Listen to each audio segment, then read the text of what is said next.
ওই ভালোবাসার বন্ধু আগে পরিচয় নেই, পরিচয় ছাড়া যদি ভালোবাসতে চাই তাহলে এটা ভালোবাসা নয়, এটা শাহওয়াত। তার পরিচয় রাখবে।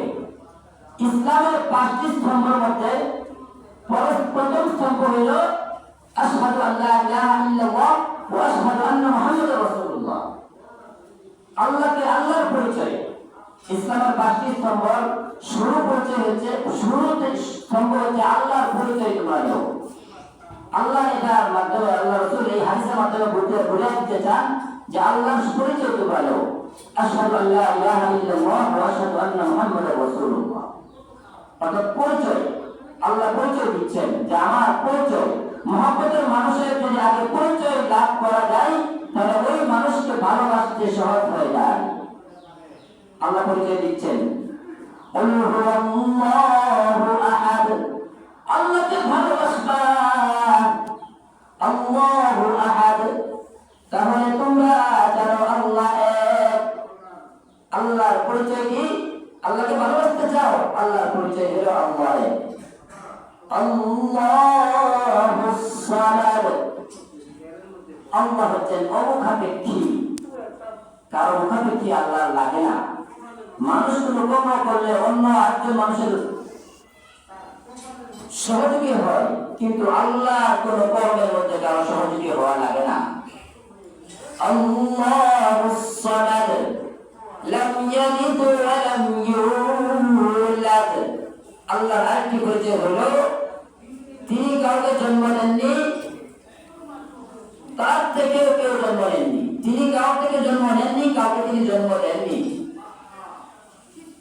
ওয়ালাম ইয়াকুল লাহু কুফুওয়ান আহাদ, তার সমকক্ষ আর কেউ হতে পারে না। লাইসা কামিসলিহি শাই, তার সমকক্ষ এই কয়েকটা আয়াত। লাইসা কামিসলিহি শাই, আল্লাহ নিজে বলেছেন আল্লাহর মতো আর কেউ নয়। আল্লাহ রিজিক দাতা। এখন আমরা যদি বলি যে রিজিক দাতা আল্লাহ নয়, রিজিক দাতা আমার ব্যবসা, ব্যবসা যদি করি তাহলে আমার রিজিক হবে, ব্যবসা না করলে রিজিক হবে না, তাহলে আমার শিরক হয়ে গেল। আল্লাহ জীবন দাতা। আর যদি আমরা পীরের কাছে গিয়ে বলি পীর আমাকে জীবন দান করো, তাহলে আল্লাহর সাথে শিরক হয়ে গেল। আল্লাহ মৃত্যুদাতা, অন্য কারোর কাছে গিয়ে যদি মৃত্যুদাতা মনে করে শিরক হয়ে গেল।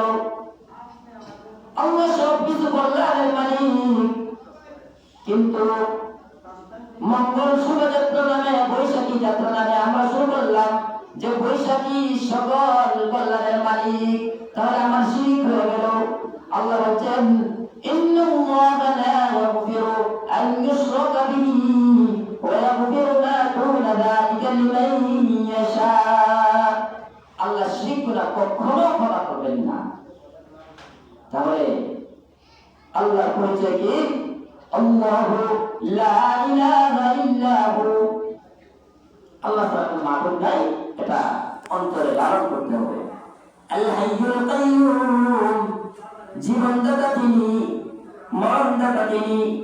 তাবারাকাল্লাযী বিয়াদিহিল মুলক ওয়া হুয়া আলা কুল্লি শাইইন কাদির, আল্লাযী খালাকাল মাউতা ওয়াল হায়াতা লিয়াবলুয়াকুম আইয়ুকুম আহসানু আমালা। আল্লাযী খালাকাল মাউত, যিনি মৌতকে সৃষ্টি করেছেন, ওয়াল হায়াতা, যিনি জীবনকে সৃষ্টি করেছেন, যিনি জীবনের মালিক, মৌতের মালিক। ইনি কি করেন? ইনি বলেন লিয়াবলুয়াকুম আইয়ুকুম আহসানু আমালা। যিনি জীবন দেন, যিনি মৌত দেন, উনি তোমাদেরকে আইয়ুকুম আহসানু আমালা, কে তোমাদের কে ভালো কে মন্দ এটা পরীক্ষা করার জন্য উনি জীবন দেন, মরণ দেন। এই জীবনে যদি আমরা ভালো কাজ করি তাহলে আমার পরীক্ষায় উত্তীর্ণ হব, এই জীবনে যদি মন্দ কাজ করি পরীক্ষায় উত্তীর্ণ হতে পারবো না। আমাদের মূল ঠিকানা জান্নাতে যাওয়া সম্ভব নয়। তাহলে প্রথম পরিচয় হইল মহব্বতের পারস্পরিক সম্পর্কের প্রথম দায়িত্ব হইল মহব্বতের মানুষের পরিচয় লাভ করা। তাহলে আল্লাহ রাসূল বলছেন যে ইসলামের 5টি খুঁটির মধ্যে প্রথম খুঁটি হলো আল্লাহর পরিচয় লাভ করো। পরিচয় করবেন, কারো পরিচয় যদি কারো পেয়ে যায় তাহলে তার সাথে মহব্বতের সাথে সম্পর্ক আরো বেড়ে যায়। মহব্বতের দ্বিতীয় স্তর হইল পরিচয়, প্রথম স্তর। দ্বিতীয় স্তর হইল তার আলোচনা করা। আর ইসলামের তৃতীয় স্তর হইল তার মহব্বতের মানুষের আলোচনা করা, অর্থাৎ নামাজ। নামাজ পড়ার শুরু লগ্নে আমরা কি করি? নামাজের শুরু লগ্নে আমরা আযান প্রদান করি। আযানে আল্লাহর জিকির আছে, আল্লাহু আকবার, আল্লাহু আকবার, আল্লাহ সবচেয়ে বড়, আল্লাহ সবচেয়ে বড়।